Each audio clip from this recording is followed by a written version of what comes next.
Sheri Hawk was born with intuitive gifts and had psychic experiences since childhood. Throughout her teens and 20s, she frequently found herself having visions of things that would come to fruition. As the years progressed, she recognized the profound contribution her gifts would bring to people's lives, especially in her law enforcement career. As a police officer, she was frequently spiritually guided while on patrol through a series of psychic events. Well, sometimes it's just a whisper, and other times it can be somebody blurting something out, video images, like snapshots, smells, sounds, emotions, energy going through me. Sometimes the energy is so strong when it goes through my right arm and hand, it kicks it up, and luckily it doesn't hurt at all, but it looks really weird. Sometimes they come in, unrequested, especially like around water. The energy really flows a lot around water, like in the pool, by the ocean, even in the shower. Suddenly somebody, my spirit guides or somebody else's sometimes, will pop in and just start talking. Oftentimes when I'm communicating with a deceased loved one, I will feel a rush of their emotions, their love, their energy, their excitement and joy of being able to have an opportunity to speak with their loved ones and answer questions and help with that healing of words that weren't said in time, or words that never got a chance to be spoken maybe in years, that they can share that communication. It's a beautiful feeling. She did not always want to be a police officer. After spending several years in business management, she began to feel drawn to public service, specifically family social welfare. After some time of shadowing a social welfare department supervisor, I witnessed firsthand the destruction of the families with this unending cycle of violence. And I realized that being a social worker and coming in to help after the violence wasn't enough. I needed to do something to protect the children. So I knew that my calling was to do more, to come in and be a person who helps protect and prevent the violence that was destroying these families, this cycle of violence. So I decided to try and get into law enforcement. And at that time in the 80s, it was a male-dominated career field, and it was very difficult to even get in, especially if you wanted to be more than a meter maid. After 6 years of her quest to become a police officer, Sheri's dream became a reality when she was hired by her police department of choice, working as a patrol officer. She always patrolled alone, so her spirit guide served as a supportive partner riding along next to her. You could say that Spirit rode shotgun with me, because even though I was alone, I always felt like I had a partner with me. And I think they really, really enjoyed the pursuits, because not the lights and siren, but we'd get, energy would get keyed up, but you still had to stop when you went to an intersection if you had red to protect, the oncoming traffic. So oftentimes the person you were pursuing, they'd be out of sight. You'd lose them in the pursuit. So then Spirit would say, oh, turn this way, turn that way. Oh, I think they went that way.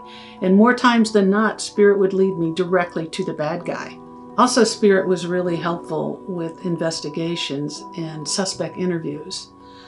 They'd be lying about what was going on, and Spirit was like an instant lie detector, because they'd signal me the minute the person started lying.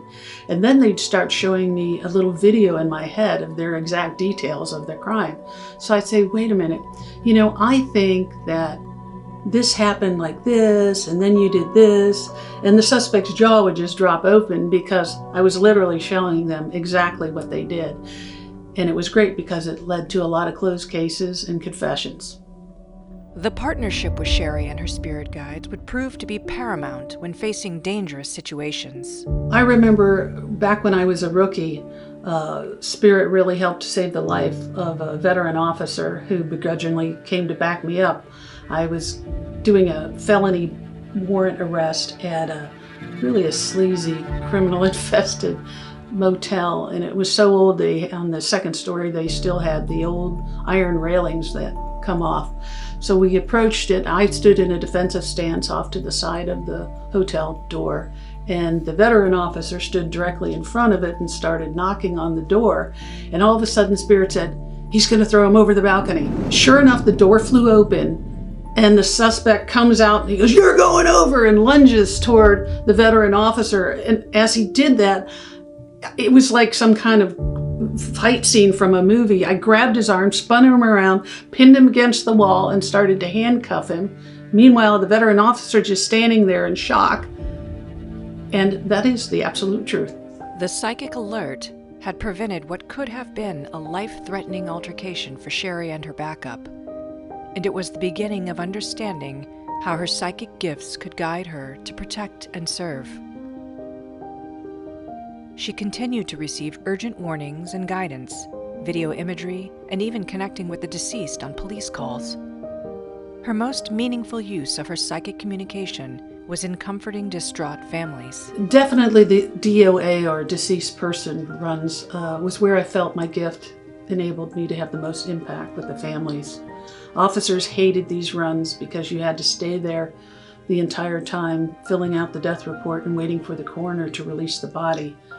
So I would use that time, because I often volunteered and took the run from other people, to try and help the family. And Spirit would tell me what to say, what they needed to help them and ease their suffering and their pain, because this was likely the worst day of their entire life. So while I was filling out the report and talking with them and trying to comfort them, oftentimes it would happen where the deceased person's soul was still there and they would realize that I could talk with them. So they would start dictating all these messages and stuff. So I would say to, for instance, the wife, I'd say, "Well, I think he would have said this or he would have said that," and I'd start passing it on, but in a careful way so the family didn't know I was actually speaking with the deceased person next to me. And then she'd say, "Oh my God, that's exactly what he always said."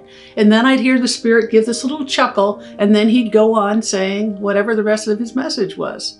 But it really helped them in that moment to know not only what to say, but to be able to deliver their words of love to them. Sheri's investigative skills and psychic gifts became more integrated as her law enforcement career progressed over the years. Eventually, she began consulting for police agencies with serial rapists, robbery, missing, and murder cases. Sheri now dedicates her time and psychic gifts to assisting families and investigators with critical missing persons cases. I believe that missing person and missing person murder cases are now the most important use of my gift. Being able to help the police locate and return home a missing person is great. It's wonderful for the family. But recovering a missing murder victim so you can return them to their family so they can have the funeral and they don't have all these unanswered questions, that is really very helpful in their grieving process and helping them to move on with their life. Most of us will never know the horror of violent crime, but for an unfortunate few, it is very much a reality, and its effects can ripple for generations, leaving families devastated and struggling with unanswered questions. But the truth can sometimes still be heard in the most unlikely of places, the victim themselves. My mission is to make that voice heard. My name is Sheri Hawk. I'm a retired police officer and a psychic medium, and these are my stories.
This missing person case was a part of a series of destructive and horrifying events that took place in a booming touristy southwest Florida town sitting alongside wooded and mangrove-filled wetlands.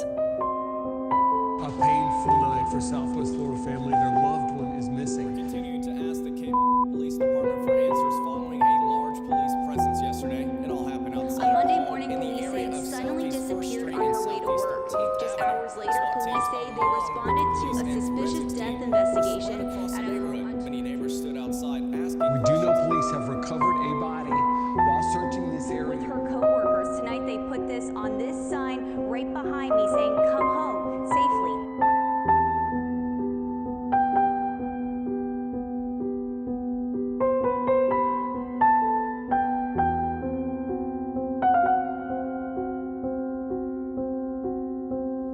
This case was like none prior. It led me through an incredible spiritual experience. It was multifaceted and also horribly tragic. And then it had an odd twist to it, because the killer in this case was also connected to a prior case that I consulted on in 2000. It was a case of a missing murdered man in Tallahassee, Florida.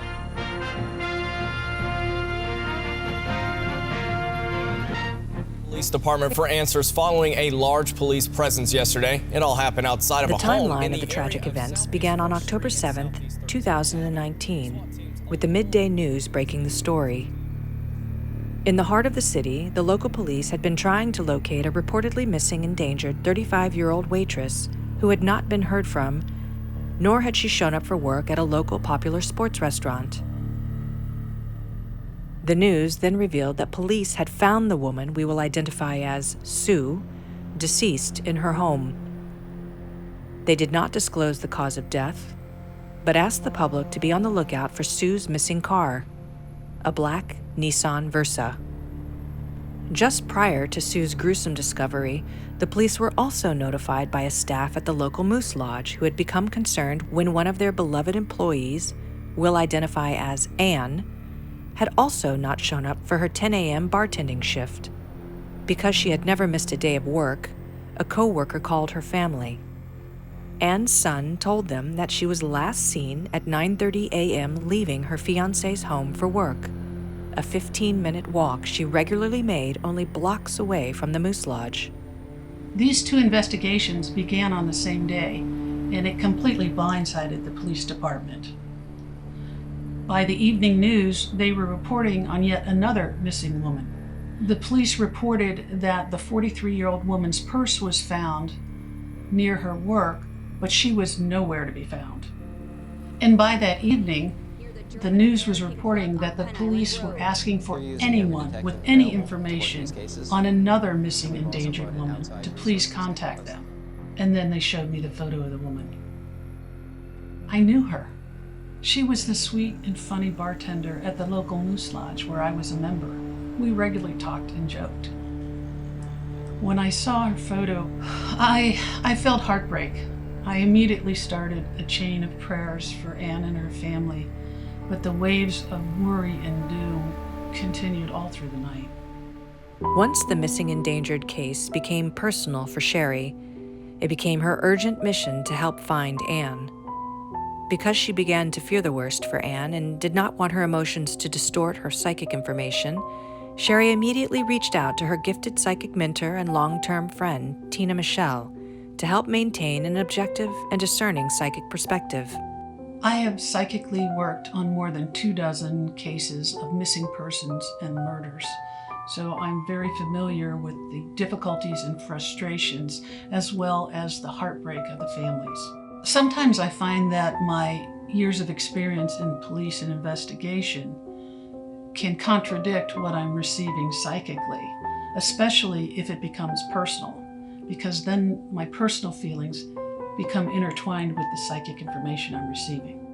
On October 8th, the morning after Anne was reported missing, the two psychics began the monumental task of psychically putting together Anne's tragic story through separate channeling sessions. Well, Tina started channeling in Ohio while I was channeling the case from Florida. And right away, Spirit started showing me the images that I feared most. Anne had suffered a horrible attack and then was murdered. I saw her as the victim of an ambush type attack. She received bloody cuts and abrasions as she fought back, and then she dug her fingernails into him, into the killer. And then I saw his hands around her throat, strangling her, and they were the rugged hands of like a laborer. But I couldn't see his face. But his hands appeared to be that of a white man. Although it was not shown to me, there was a feeling of sexual assault with this man. Then Spirit flashed the image of a restaurant with a bar and the message, he went to her workplace. Right away, I recognized this bar and restaurant because it was a sports one that I'd been to several times. But that was where Sue worked. It wasn't the Moose Lodge where Anne worked. It seemed as if Spirit was working both cases at the same time. When I was working Anne's, they were already busy combining the two cases. Psychic Tina Michelle had received similar information during her channeling sessions. Through the eyes of the killer, Tina saw his hands around Anne's throat, further confirming she was indeed strangled. Tina also strongly felt that he had committed both murder and rape multiple times prior to attacking Anne, and could not see his facial features because they were hidden by a black hoodie. While Tina and I were comparing the information we were receiving, Spirit jumped in with even more information. They said that Anne's body wouldn't be found by a search from above. Neither a helicopter or a drone would locate her makeshift grave because it was above ground, but it was tucked. Her body was tucked underneath tree limbs, surrounded by wild overgrowth in a field. They instructed me to draw a map with Anne's fiance's home on it and another structure, which was the Moose Lodge where she worked. I drew it, and then they said, now draw a 1 mile radius circle around it. In this 1 mile radius, that is where you'll find her body. Then I heard a 3-letter sound. It was like, wow, will. It was a W-Y-L or a W-I-L. And then I heard the W-I-L, heard it 3 times. The two psychics decided it was now time to begin their collaborative channeling. By phone with Sheri in Florida and Tina in Ohio, they simultaneously focused their psychic abilities to connect with Anne. They shared a vision of Anne's body laying under tree branches and shrubs in a field surrounded by spirit orbs. Sheri then spoke out to Anne and asked if Anne knew who was speaking with her. I asked, this is the psychic lady, Sheri. Do you know who I am? Yes, she said. When I heard her respond, it was tragic evidence that she was truly dead. I told her, I'm contacting you with my friend Tina. We're trying to find your body. And then she said, with a sigh, oh. Because the monstrous attack had left her in an altered state of reality and so confused, she didn't know why her body was on the ground or even that she was dead. Then she asked, what were all the bubbles that are around her? She seemed afraid. Tina told her that the bubbles were actually energy orbs of her spirit guides, her angels and loved ones, who were around her protecting her until her soul was ready to go into the light. Anne remained confused. She had only seen bubbles, not light. Sheri and Tina continued to help her understand that when she was ready, the light would come, embrace her, and help her transition into the heavenly realm. Psychic Tina Michelle then suggested they begin the process of helping Anne transition into the light. Tina said, let's cross her over now. And I said, no, not yet. I need to get the information to help the police find her body and her killer. Tina was trying to help her transition while I was trying to conduct an interview to help the police. I asked Anne if she knew the man who attacked her. She did not. And because she was so fearful and confused, we didn't want to make her relive the attack and strangulation. Then I asked her, "Do you know where you are? Does anything look familiar?" She was confused and didn't know. But then there was a surge of energy where she was trying to figure out where she was. And she said, "Somewhere between home and the Moose Lodge." With Ann not knowing exactly where she was, I thought maybe we could track her with her cell phone. So I asked her if she had it with her. "No, he took it," she said. That was a very important piece of information, because when the police stated that they found her purse earlier, they did not disclose the fact that her cell phone was missing. And then something really sweet happened. Tina and I both saw a beverage being pushed toward us. And Tina said, "What is that?" And I smiled and just said, "Oh, that's the drink I always ordered from Ann." And Ann said, "I'm going to miss serving you at the Tiki." She says, "I really love that place and all the people." As Sheri helped Ann to understand she would learn how to come back to watch over her family and visit her friends, Ann's fear slowly shifted to a place of love and fondness. Sheri and Tina knew it was time to help Ann's transition into her heavenly realm. The two psychics guided Ann towards seeing and embracing the light that appears for our crossing. When we asked Ann to look for the light, a hologram-like translucent figure stood up from her body on the ground. It was an incredible sight that I'd seen decades before when I was helping this little girl, helping her soul to ascend to heaven. Tina asked her if she could see the light, and she could, but she was still hesitant to move toward it. So I assured her that all of her family and loved ones who had already crossed over would be there to greet her and love her. She stood there, surrounded by all the loving energy orbs, while Tina was reassuring her the light was safe. The light was filled with God's love. She began walking toward this beautiful pulsating white light. And then she stopped and turned and smiled and looked at us and said, "Thank you." And then went on and walked into the light. And just as if a light switch had been flipped, the brilliant pulsating light vanished, and her earthbound soul began its journey into her heaven realm. I had strong emotions of sadness for her family, while anger for her murder. But I was also grateful for the blessing of having the psychic ability to help Ann. I also felt the pressure and weight of my mission to help find her body and her killer. Later in the afternoon of October 8th, Sheri was spiritually guided to meet with the police department investigating Ann's disappearance.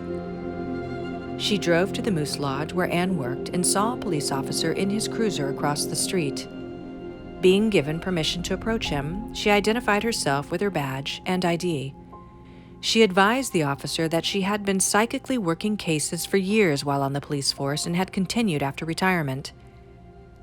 She feared that, as in the past, she would receive an immediate dismissal by the officer when she began to provide details of the attack and murder. Thankfully, the officer was respectful, professional, and took some notes. Then he told Sheri to stand by while he contacted his supervisor. The officer put his cell phone on speaker so I could share the psychically revealed details of the crime with both. I told him that I had seen Ann being the victim of an assault, a strangulation, and there may have been a rape or prior rapes committed by the killer. When I told him that Ann had dug her fingernails into the killer during the struggle and that she said that he had taken her cell phone, he suddenly stopped me and said, "I'm going to have you speak with one of the detectives on this case." While waiting for the call, I saw a helicopter circling an area about 3 miles away from us. And I explained to the officer what Spirit had said, that she wouldn't be found from above with a helicopter, that she would be found by a foot search within a 1 mile radius of her home and the Moose Lodge. Then I told him about the sounding of a name that was WYL or WIL in connection with the name of the murderer involved in the case. Moments later, the detective working the case arrived at the lodge and met with Sheri and the officer. The detective had a series of questions for her. He took detailed notes as she explained her answers and how the information was received. Sheri asked the detective to have the wooded area just behind the lodge's tiki bar searched with a canine. She explained that while police were searching 3 miles west of Anne's home, she was told to search within the 1 mile radius that surrounded the area from her home to the lodge. So, she recommended they start at the east boundary and move west towards Anne's home. After speaking with his supervisor, the detective announced that there were no canines available to do a search. But then he said that he and the officer would go into the woods and conduct the search. Spirit guided them to search parallel in the wooded area behind the lodge. After about 20 minutes, they emerged with nothing found. I was disappointed, but Spirit instructed that we needed to search deeper, but behind the tiki bar. So the police officer volunteered to go back in to this mosquito-infested, dense woods to continue the search. While he was doing that, the detective and I further discussed more details and findings in the case. The officer in the woods doing the search communicated with me by cell phone. At the same time, Spirit was channeling me more information, so I was immediately relaying it to the officer. He was told to go further into the woods at about 2 o'clock on a watch. And so he said, okay, and he continued on. And they said, go about 20 more feet. He continued on. Then Spirit said, what you're looking for is a grassy clearing. It'll be surrounded by trees. He went for a little bit further and said he hadn't found it.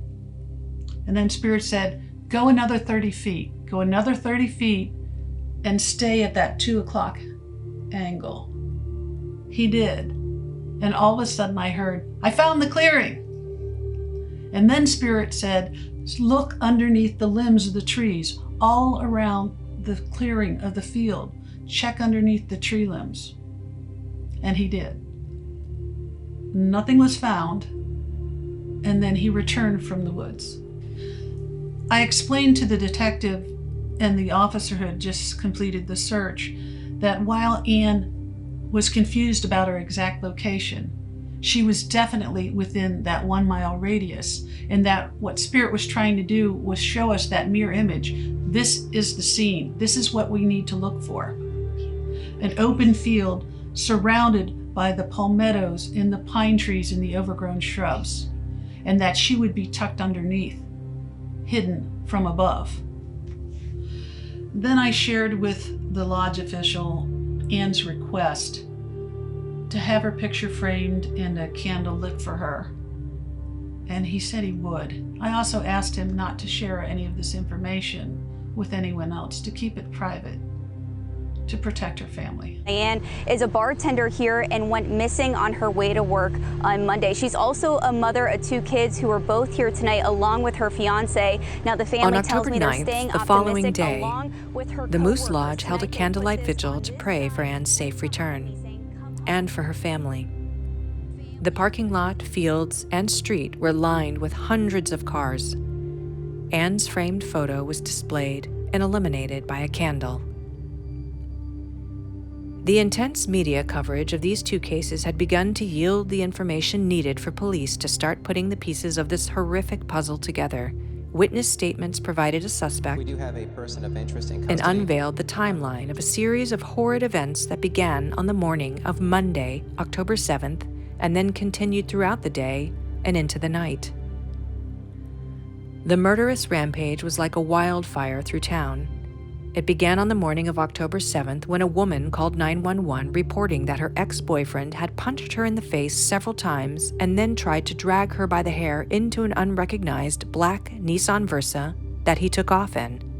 Police then discovered Sue's body and that her vehicle, a black Nissan Versa, had been stolen. Shortly thereafter, across town, Anne had disappeared, and the black Nissan Versa was seen just blocks away from the Moose Lodge where Anne worked. Police quickly converged on the area, trying to find the suspect driving Sue's stolen car. That evening, at about 8 p.m., police responded to another disturbing call from a man at his work. He stated that a friend showed up covered in blood and admitted to stabbing someone, but did not say who. The witness stated that his friend then fled in a black Nissan Versa when the police were called. Before dawn on October 8th, police responded to a burglary. A witness reported that a man broke into his neighbor's unoccupied house through a rear window. When the police arrived, they discovered Sue's stolen Nissan Versa nearby. Police cordoned off a perimeter around the burglarized house. They made multiple calls on the house phone and then warned him on the bullhorn that he needed to come out unarmed and with his hands up. When he finally emerged, he was taken into custody, and when they patted him down, they found Anne's cell phone on him. His identity was confirmed. 25-year-old Wade Wilson, yes, that's Wilson, was taken into custody. Spirit did really great on that name. He was arrested on 2 charges of assault and battery when he attacked his ex-girlfriend and another woman he stabbed. He was also charged with burglary, auto theft, and petty theft for Anne's phone. On Thursday, October 10th, Anne was found, a half-mile from her home and just blocks from her work, wearing her blue Moose Lodge shirt.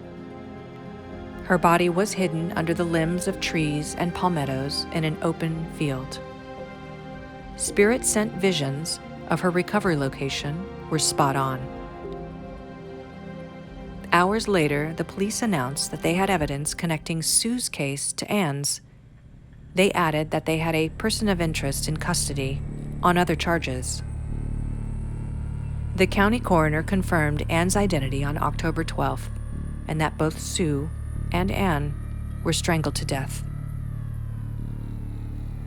When the detectives interviewed Wade Wilson on the murders of Sue and Anne, he denied assaulting them or killing them. He stated that he did go to Sue's house and had sex with her, and that he just borrowed her car. But then Tina had seen a vision of a man raping a woman. Wilson told the police that he just picked up Anne and drove her to the bus stop. But the truth is, there are no public bus routes in that area. Wade Wilson's criminal history has more than 20 arrests in Florida, which include battery, sexual assault, burglary, child cruelty, firearms offenses, and multiple kidnapping and rape accusations. Then there was the ominous connection between the killer Wade Wilson on this case and the missing person case that I consulted on in 2000, where a mother was searching for her 31-year-old missing son in Tallahassee, Florida. It would later be discovered that the missing man's wife and his best friend conspired and then murdered him.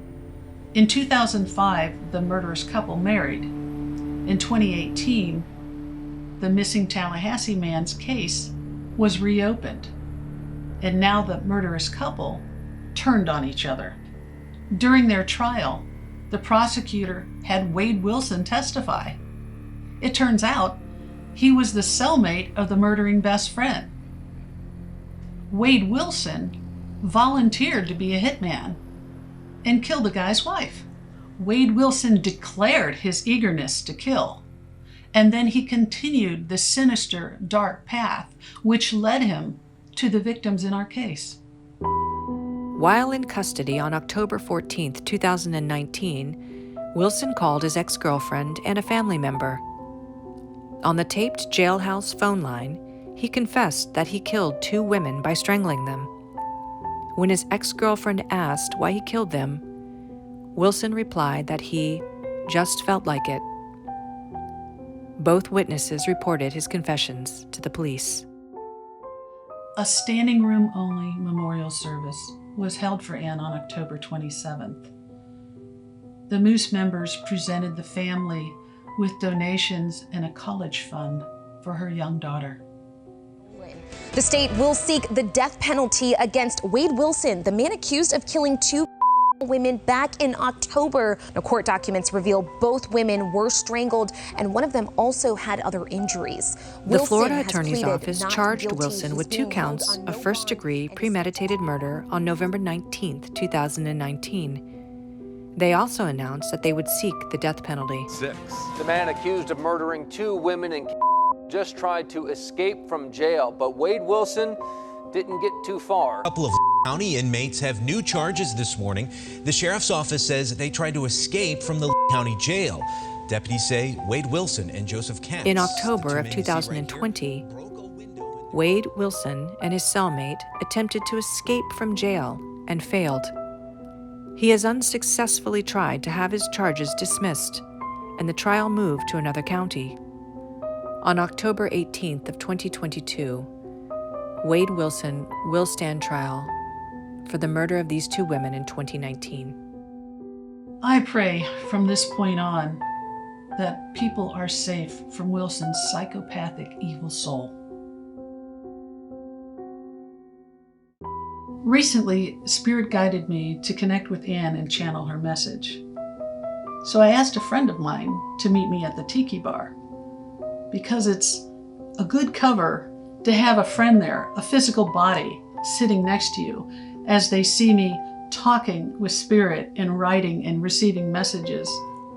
The second I connected with Ann, she came in with this big burst of happy energy and said, I'm here. I'm here. I thought you'd never stop talking. There was that humor and fun I knew. I'm so glad you wanted to speak and let me pass on my own words. I split my time between my kids. It was so hard on them with the separation from all of us being together, here with my fiance and grandparents, when I was still alive. I roam from home to home, but most of the time is with my daughter. I asked Ann if she knew about her killer, Wade Wilson. Yes, and I will be in court with my family. Do you have a message for the people who will learn your story? Don't take any moment with your family for granted. Each day can be the last. Start every morning with love and gratitude. Bathe in the beauty and the love that surrounds you. Thank you for calling for me. We can talk again. Then with a joyful jolt of energy, Ann asked, Now who makes the better drink? I told my friend what she said, and that my answer was, Ann.